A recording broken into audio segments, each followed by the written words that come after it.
Au sortir de cette audience sans tabou avec le gouverneur Julien Paluku, ces parlementaires européens ont critiqué sans se voiler la face le travail de la MONUSCO en RDC. Vraiment très préoccupé pour la situation ici et surtout pour le rôle de la MONUSCO.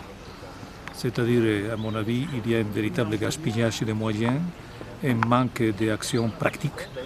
Et je vous parle avec toute franchise, pour moi c'est incompréhensible que depuis presque 20 ans, un contingent de 20 000 hommes est incapable d'anéantir des rebelles qui sont des bandits, et aucun rapport avec une force de frappe, c'est-à-dire puissant. C'est des bandits seulement, et la population reste sans être, c'est-à-dire protégée.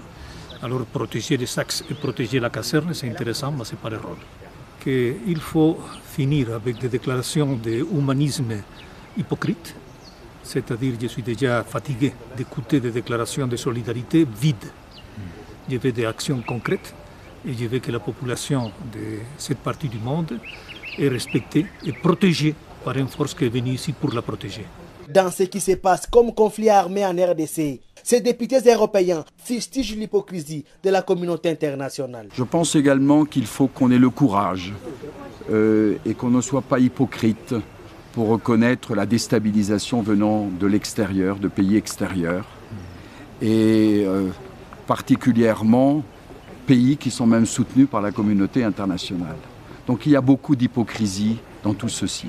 Et je pense que le rôle d'un parlementaire, c'est de dire la vérité et d'être à l'écoute du peuple. Et j'aime le peuple congolais. Si les éléments des forces armées de la RDC pouvaient avoir le budget qu'ont les forces de la MONUSCO, ils parviendraient à en finir avec les conflits armés au pays, ont conclu ces parlementaires européens.